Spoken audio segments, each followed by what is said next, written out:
Hey Grant. Good to see you. You too. Would you like to tell me a little bit about the silent mind process, please? I'd love to. Yeah. All of us have thoughts that run through our minds, and it turns out that that's actually not supposed to be that way.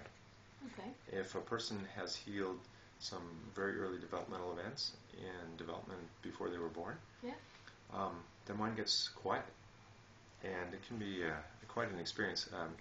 If you've ever tried to meditate, you know how distracting thoughts rattling around in your head can be. Yeah. Sometimes you spend your whole meditation just trying to shut up your head. Yeah. Yeah.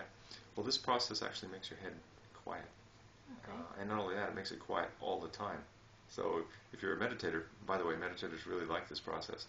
If you're a meditator, you're quiet before you sit down, you're quiet while you meditate, and you're quiet after, too, in your head. Okay. Yeah. Can you then still think? I'm thinking, hey, all these thoughts going through your head. What's left then? Actually, you can think better because you don't have all these distractions. For a normal person, this is like living in a bar or in a dorm college room or something, you know, with all these people coming in and out and chatting and talking about all sorts of odd things. Yeah. So, this is a real relief. Kick the bums out sort of feeling. Okay. Yeah. Also, I understand that it's connected to your schizophrenia project. Yeah, schizophrenics basically are, at least the people who hear voices, are basically an extreme case of just regular people who have thoughts running through their head.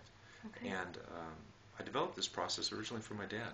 Yeah. He, this was about 10 or 15 years ago now, and he was a schizophrenic, hospitalized and in terrible shape. Yeah. He basically became relatively catatonic towards the end. Yeah. So I took the time to figure out what developmental event was important, and I ran the treatment on my dad. And all of a sudden, he woke up. Yeah. It was amazing because he'd been sick basically my whole life. Yeah. And suddenly I had a dad back. He could give me good advice, and I mean it was exciting. I asked him what it was like being basically catatonic, and he said he was trapped in a nightmare that never ended. Yeah. And then it was gone. So Wow. it was a big deal. Yeah. This stuff doesn't happen overnight. That was a number of years ago, 10 or 15 years ago now. Yeah. And since then, we kept improving it until I'm really happy with what we have now. Yeah. Yeah. So how do you get this process done? And who can who can benefit? I guess I know a lot of people who have distracting thoughts or negative thoughts or the inner critic. I guess that would be things like that as well. Sure, but most people can get by with this stuff. To go to a therapist to pay money, and you have to decide, is it worth the money? Yeah. Now, for a lot of people, no. They just ignore it and just go on their day, and it's been there their whole life, so no big deal. Yeah. Other people are really tormented by this, and for them, the cost of getting this treatment is worth it.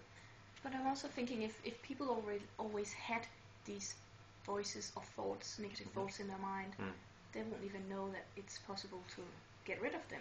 That's true for some people. Yeah. They think it's just normal. Yeah.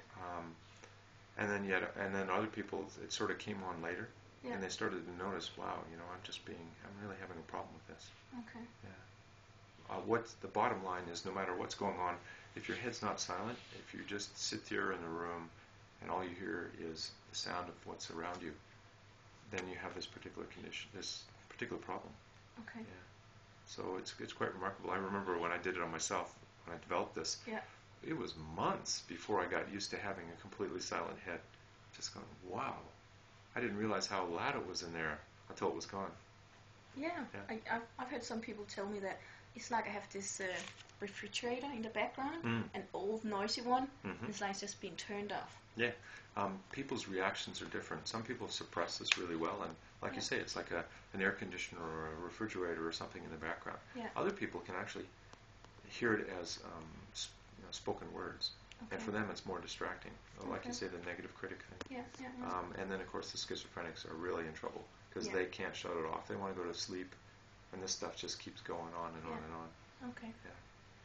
Well, thank you. Yeah. Oh, I should say that we have licensed therapists who do this silent mind process with clients, and the clinics actually use a newer, more powerful version of that process for people who have a more severe problem.